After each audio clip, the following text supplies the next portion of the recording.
KTN 오늘의 주요 뉴스입니다. 현대자동차 그룹이 조지아주에 전기차 전용 공장을 설립합니다. 미국 주도로 출범한 인도 태평양 경제 프레임워크 IPEF 출범을 겨냥해 중국은 비판의 목소리를 높이고 있습니다. 이 가운데 윤석열 정부의 향후 대중국 외교 방향에 대해 관심이 모아지고 있습니다. 아시아 문화유산의 달을 맞아 에이펙 조지아는 21일 제37회 연례 갈라 행사를 열고 각국의 문화를 소개하는 시간을 가졌습니다. 이상 오늘의 주요 소식 잠시 후 전해드립니다. 현대자동차 그룹이 조지아주에 전기차 전용 공장을 설립합니다. 관련 내용은 조 바이든 대통령의 한국 방문 시기에 맞춰 전격적으로 발표됐습니다. 브라이언 캠프 조지아주 지사는 현대차 장재훈 사장과 협약식을 가졌는데 자세한 내용을 김상은 기자가 보도합니다. 현대차 그룹이 조지아주 브라이언 카운티에 전기차 전용 공장과 배터리 셀 공장을 신설한다고 밝혔습니다. 규모만 55억 달러로 하나로는 6조 3천억 원입니다. 현대차 그룹은 바이든 대통령의 한국 방문 기간에 맞춰 공장 신설 계획을 공식 발표했습니다. 조 바이든 대통령도 한국 방문 중 정의선 현대자동차 그룹 회장을 만나 감사의 뜻을 전했습니다. It's great to be here to announce the more than $10 billion in new investment in American manufacturing. This new commitment of $5 billion for advanced automotive technology and $5.5 billion investment to open a new factory near Savannah, Georgia is going to create more than 8,000 new American jobs. 바이든 정부는 계속해서 혁신과 반도체, 전기차에 집중하며 인프라 구축을 추진해왔습니다. 이번 연설에서도 우크라이나 사태로 인한 석유 공급 등 문제를 언급하며 장기적인 관점에서 전기차 인프라 구축이 중요하다고 강조했습니다. Hyundai and any company investing in the United States would benefit greatly from entering into partnerships with some of the most highly skilled, dedicated, and engaged workers in the world, anywhere you can find.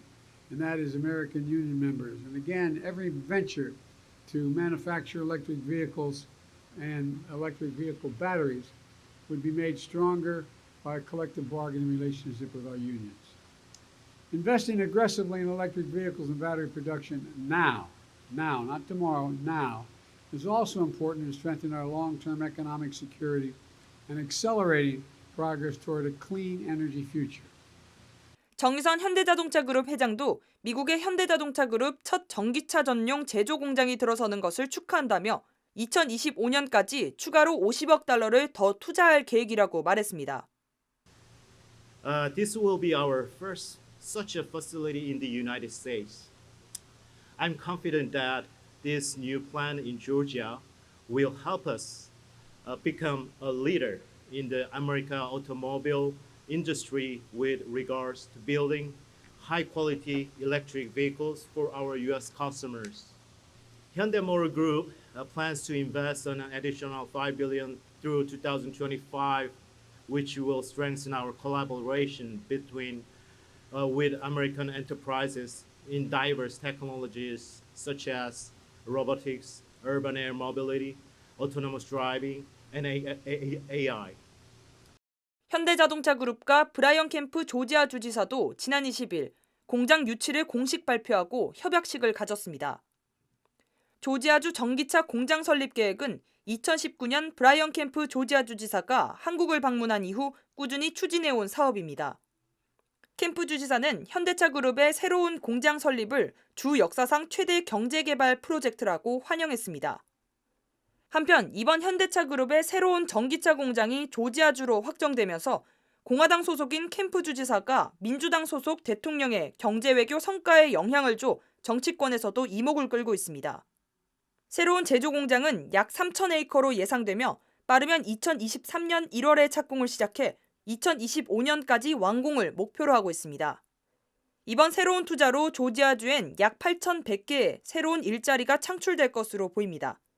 KTN 뉴스 김상은입니다. 미국 주도로 출범한 IPEF 출범을 겨냥해 중국은 비판의 목소리를 높이고 있습니다. 왕이 중국 외교부장은 23일 화상으로 열린 UN 아태계 경제사회위원회 제78차 연차 총회에서 아태 지역에서 어떠한 군사 집단과 진영 대결을 끌어들이려는 시도를 거부한다고 밝혔습니다. 일각에서는 중국 주도의 경제 블록을 강화하며 미국에 맞서 경제 영토를 지키기 위한 전면 대응에 나설 것이라는 전망도 나왔습니다. 한편 바이든 대통령은 미일 정상회담 후 가진 공동 기자회견에서 중국이 대만을 침공할 경우 미국이 군사적으로 개입할 것인지 묻는 질문에 그렇다라고 답하며 방어를 위해 군사 개입을 할 수 있다는 뜻을 밝혔습니다.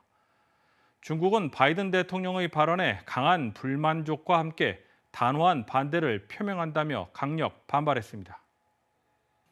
윤석열 정부가 한미 정상회담과 IPEF 참여 선언 등으로 한미 관계를 글로벌 포괄적 전략 동맹으로 발전시켜 나가는 모습을 보이자 중국 정부가 IPEF는 반중 연대라며 비판의 목소리를 강하게 내고 있습니다. 이에 대해 박진 외교부 장관은 23일 브리핑을 자청해 한미 정상회담 결과를 설명하면서 특별히 IPEF에 대해서는 특정국, 예를 들어 중국을 배척하거나 겨냥하는 것은 아니라고 거듭 강조했습니다. 또한 중국과도 긴밀하게 소통하겠다고 덧붙였습니다. 이를 두고 향후 중국과의 관계 구축에 대한 우려와 함께 윤석열 정부의 외교력이 본격적인 시험 무대에 올랐다는 평가도 나오고 있습니다. 심각한 분유 부족 사태를 맞은 미국이 유럽에서 급하게 분유를 수입하고 있습니다. 조 바이든 대통령은 SNS를 통해 분유 수입을 알리는 등 전국적으로 주목을 하고 있습니다. 공급되는 분유는 특수 분유를 필요로 하는 유아에게 먼저 공급될 것으로 보입니다. 김사은 기자가 보도합니다. 최악의 분유 부족 사태에 시달리고 있는 미국이 군용기를 동원해 독일에서 35만 톤의 분유를 긴급 공수했습니다. 유럽에서 긴급 공수한 영유아 조제 분유는 지난 22일 인디애나주에 도착했지만 여전히 터무니없이 부족하다는 평가입니다. 공수된 분유는 우유 단백질에 대한 과민증 있는 영유아들도 먹을 수 있는 의료용 저자극성 특수 분유 제품입니다. 현재 미국에선 특수 분유 제품이 필요한 유아들이 분유가 부족해 생명에도 위협이 될 수 있는 상황입니다. 이 같은 분유 부족 사태는 지난 2월 4명의 영유아가 미국 최대 분유업체인 에보트사의 제품을 섭취하고 세균에 감염되면서 대규모 리콜 사태로 촉발됐습니다. 미국은 그동안 해외 분유 제조업체의 출하를 막아왔기 때문에 분유 부족 사태가 더욱 심각합니다.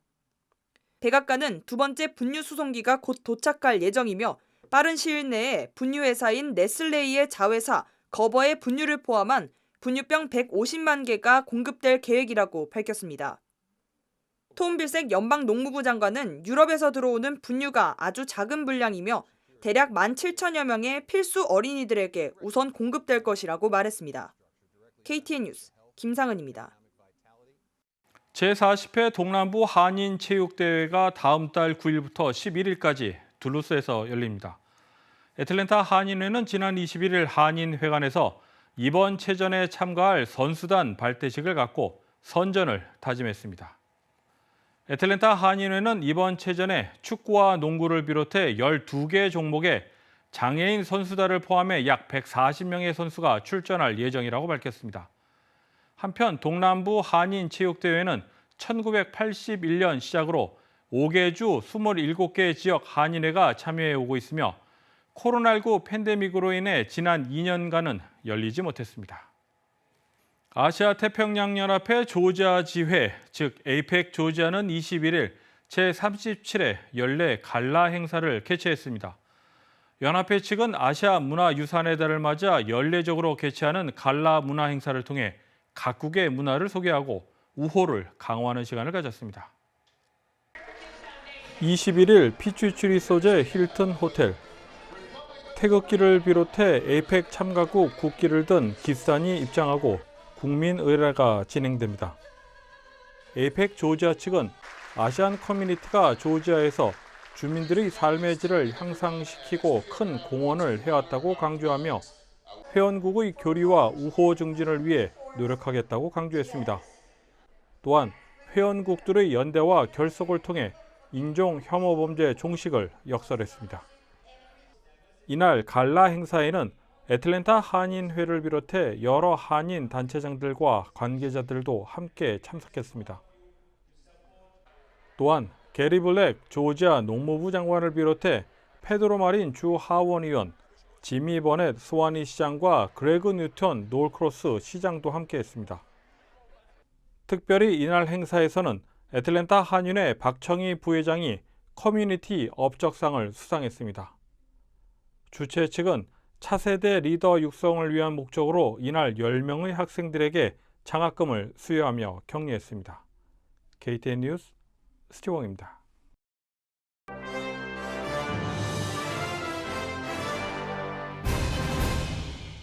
미국의 메모리얼데이 연휴 동안 북한이 추가 도발에 나설 가능성이 있다고 빅터 차 전략국제문제연구소 부소장이 밝혔습니다. 빅터 차 부소장은 조지 W. 부시 행정부에서 백악관 국가안보회의 아시아 담당 국장으로 일했습니다. 차 부소장은 23일 CSIS 토론회에서 북한이 미국의 국경일에 도발을 감행하곤 했다며 이번 연휴에도 긴장할 필요가 있다고 말했습니다. 북한은 올해 들어 다발적인 무력 도발을 재개하고 있습니다. 이 때문에 조 바이든 대통령의 한국을 포함한 아시아 순방에 북한의 대륙간 탄도미사일 도발 가능성이 제기되기도 했습니다.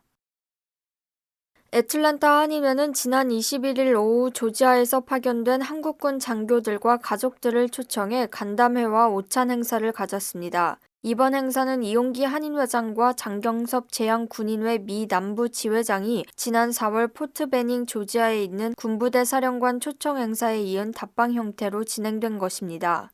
이날 행사에 참석한 이지양 중령은 환영의 자리를 마련해준 데 대해 기쁘다며 미국에서의 좋은 추억이 될 것이라고 감사의 뜻을 표했습니다.